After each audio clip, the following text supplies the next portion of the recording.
क्या एसएससी के एग्जाम्स में वेटिंग लिस्ट आने वाली है? आज की वीडियो इसी टॉपिक पर होने वाली है। अभी कुछ दिन पहले एसएससी की नोटिफिकेशन आई थी।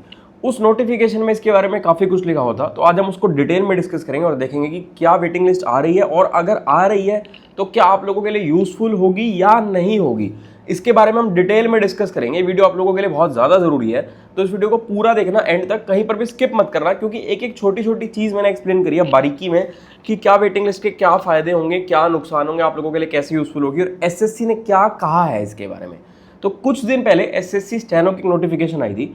उस नोटिफिकेशन में वेटिंग लिस्ट के बारे में काफ़ी चीज़ें लिखी गई हैं, तो हम वही डिस्कस करेंगे कि क्या एसएससी कह रहा है, उसके बाद क्या हमारा इंटरप्रिटेशन है, हमारे हिसाब से क्या होना चाहिए, हमारे आइडियाज़ क्या हैं। तो एक एक चीज़ को हम डिटेल में डिस्कस करेंगे। सबसे पहले हम देखते हैं कि नोटिफिकेशन में क्या लिखा हुआ है।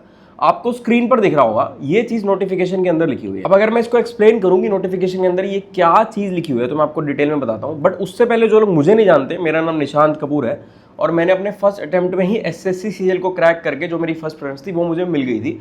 तो मतलब मैं खुद एक एस्पिरेंट रहा हूँ, मैंने खुद ये सारी चीज़ें फेस करी हैं। तो जितना मैं आपको बता पाऊंगा इन चीज़ों के बारे में कि क्या होना चाहिए, क्या फ़ायदे होंगे, क्या नुकसान होंगे, मतलब और लोग आपको शायद इतना नहीं बता पाएंगे, तो इसलिए वीडियो आपके लिए ज़रूरी है, तो पूरी वीडियो देखना।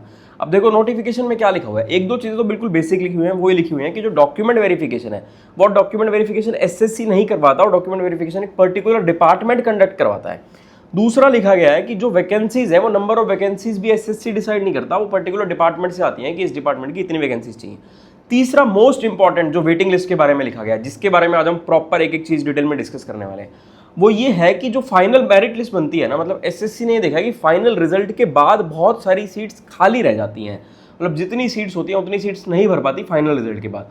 तो उस रीजन से, उस चीज से बचने के लिए, क्योंकि इसके बहुत सारे नुकसान है जो हम आगे डिस्कस करेंगे क्या क्या नुकसान है, उस चीज से बचने के लिए हो सकता है कि एसएससी एक नई स्कीम को लॉन्च करे। अब वो स्कीम क्या है, हम उसी चीज को आगे डिस्कस करने वाले हैं। और साथ ही में ये भी लिखा गया कि एसएससी कोई वेटिंग लिस्ट या रिजर्व लिस्ट मेंटेन नहीं करता है, लेकिन इसका ये मतलब नहीं है कि फ्यूचर में कभी ऐसा कुछ नहीं हो सकता। तो हम इसी चीज को डिटेल में डिस्कस करेंगे कि एसएससी ने क्या कहा और हमारे क्या इंटरप्रिटेशन है, हमारे क्या आइडियाज हैं।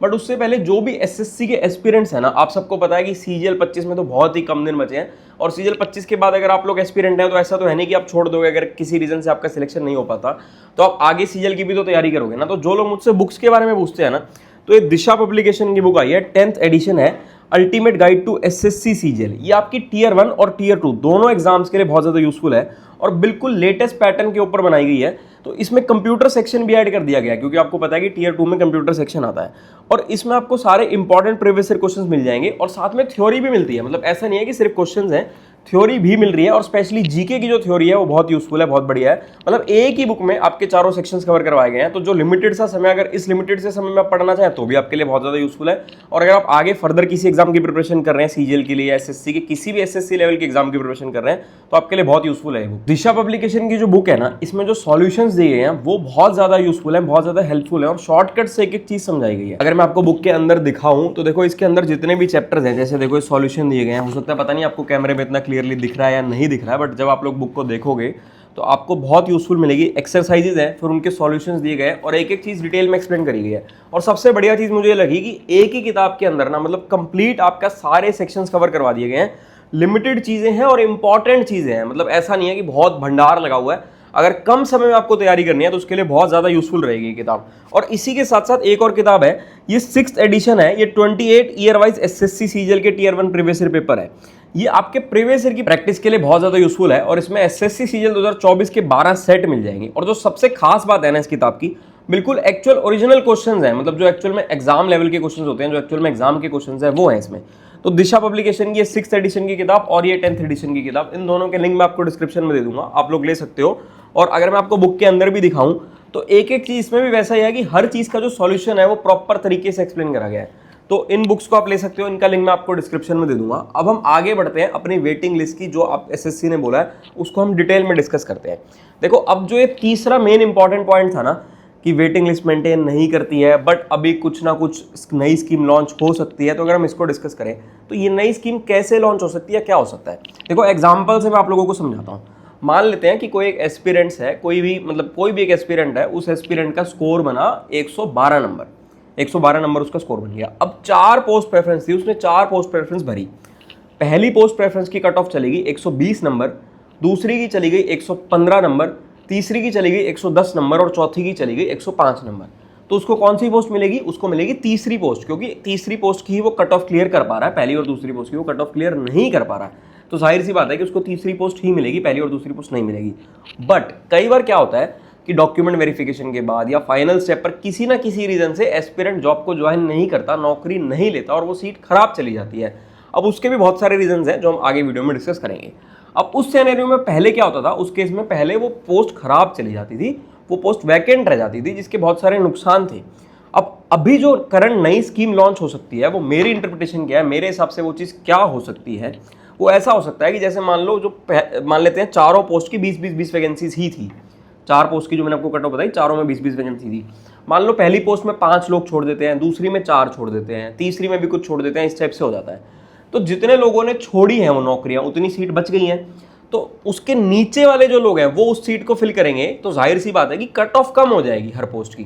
पोस्ट ए की, बी की, सी की, डी की, उनकी कट ऑफ थोड़ी थोड़ी कम हो जाएगी। तो हो सकता है जिसको भी पोस्ट बी मिल रही थी, मान लो कि पोस्ट ए में 5 सीटें खाली बच गई थी, तो जो पोस्ट बी मिलने वाले जो टॉप के 5 लोग थे, अगर उन्होंने पोस्ट ए भरी होगी अपनी फर्स्ट प्रेफरेंस, तो वो पोस्ट ए में स्विच हो जाएंगे। ऐसे ही जो पोस्ट सी वाले लोग होंगे वो पोस्ट बी में शिफ्ट हो जाएंगे, यानी कि आपको कुछ ना कुछ बेटर पोस्ट मिल जाए पाएगी। देखो, और अगर आपको अच्छे से एग्जांपल में समझाऊं, मान लेते हैं कि कोई एक एस्पिरेंट है, उसने हमने पहली पोस्ट भरी सीबीआई सब इंस्पेक्टर, दूसरी भरी जीएसटी इंस्पेक्टर, तीसरी भरी इनकम टैक्स इंस्पेक्टर, और मान लेते हैं कट ऑफ भी इसी सीक्वेंस में चली गई। अब उसको सीबीआई सब इंस्पेक्टर की कट ऑफ तो वो क्लियर नहीं कर पाया, बट उसने जीएसटी इंस्पेक्टर की कट ऑफ क्लियर कर ली और उसको जीएसटी इंस्पेक्टर मिल गया। अब सीबीआई सब इंस्पेक्टर बनने वालों में से कुछ लोग नौकरी ज्वाइन नहीं करते, तो वो सीट बच गई। तो सीबीआई सब इंस्पेक्टर की जो कट ऑफ होगी वो कुछ ना कुछ कम कर देंगे, और जो जीएसटी इंस्पेक्टर मिलने वाले जो टॉपर्स थे, कुछ जितनी सीट खाली हुई उतने लोगों को सीबीआई सब इंस्पेक्टर मिल जाएगा, अगर उन्होंने वो पोस्ट भरी होगी तो। अब इसके कितने फायदे हैं और कितने नुकसान है वो हम डिस्कस करेंगे। फायदे तो देखो, जाहिर सी बात है कि आपको कुछ ना कुछ बेटर पोस्ट मिल रही है, और बिल्कुल एंड में जब हम ऐसे स्विच करते जाएंगे, ऐसे जंप करते जाएंगे, तो जो बिल्कुल लास्ट वाली पोस्ट होगी उस पोस्ट की भी तो कुछ ना कुछ वैकेंसीज खाली बच जाएंगी। उस पोस्ट की खाली वैकेंसीज को भरने के लिए ही वेटिंग लिस्ट या रिजर्व लिस्ट की जरूरत होगी, क्योंकि जो लास्ट प्रेफरेंस वाली जो भी पोस्ट होगी उसमें जो वैकेंसीज बचेंगी उसको कौन भरेगा? उसको वही तो भरेगा जो वेटिंग लिस्ट और रिजर्व लिस्ट के जो टॉप के कैंडिडेट्स होंगे। देखो, वेटिंग लिस्ट ना होने का नुकसान सिर्फ एस्पिरेंट्स को नहीं है। आप तो ये सोच रहे होगे कि एस्पिरेंट को नौकरी नहीं मिल पाती और वो वैकेंसी जो भी पोस्ट होती है वो खाली रह जाती है। इसका नुकसान डिपार्टमेंट को भी है, इसका नुकसान सरकार को भी है। देखो, अगर हम डिटेल में समझें चीज को, एक पेपर को कंडक्ट करवाने के लिए कितना ज्यादा खर्चा होता है। जो रजिस्ट्रेशन फीस होती है एस्पिरेंट के लिए वो तो बहुत नॉमिनल होती है, बट एक्चुअल में खर्चा बहुत ज्यादा होता है। तो जितनी सीट्स हैं उतनी सीट्स नहीं भर पाती, सीट्स बच जाती है तो वो खर्चा वेस्ट गया। उसके बाद एक डिपार्टमेंट को जितने भी लोग चाहिए, जितने कर्मचारी चाहिए, जितने अधिकारी चाहिए काम करने के लिए, उतने लोग उस डिपार्टमेंट को नहीं मिल पा रहे हैं। जितने लोग मिलने चाहिए थे उससे कम मिल रहे हैं, तो डिपार्टमेंट भी सफर कर रहा है। और साथ में जिन एस्पिरेंट्स को नौकरी मिल जानी चाहिए थी उन सभी एस्पिरेंट्स को नौकरी नहीं मिल रही, वैकेंसी खाली चली जाती है।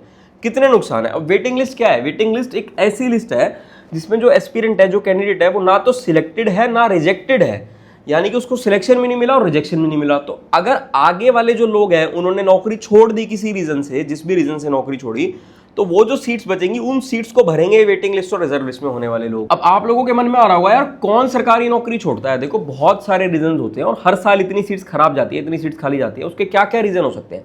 एक तो सबसे पहला रीजन तो ये हो सकता है कि उसको हो सकता है उसी टाइम पे वो और भी पेपरों की तैयारी कर रहा हो। एस्पिरेंट जो होते हैं वो जनरली अलग अलग एग्जाम्स की तैयारी करते हैं, और इससे किसी और बेटर पेपर में, किसी और बेटर नौकरी में उसका सिलेक्शन हो जाए, कोई बेटर नौकरी मिल जाए और वो ये छोड़ के वहां चला जाता है। दूसरा रीजन हो सकता है कि जो भी उसकी प्रेफरेंस रही हो, मान लो वो कोई एक पर्टिकुलर चीज है कि मेरे को यही बनना है, और वो नहीं बन पाता, वो पोस्ट उसको नहीं मिल पाती, कोई और पोस्ट मिल जाती है, तो हो सकता है वो छोड़ दे। तीसरा रीजन ये हो सकता है कि मान लो उसको कोई पर्टिकुलर जोन चाहिए, पर्टिकुलर एरिया चाहिए, कि मान लो जीएसटी इंस्पेक्टर तो बन गया, बट पोस्टिंग नॉर्थ इंडिया में ही चाहिए थी और पोस्टिंग मिल जाती है साउथ इंडिया में, तो हो सकता है उस केस में वो छोड़ दे। ऐसे बहुत सारे अलग अलग सिनेरियोज हो सकते हैं।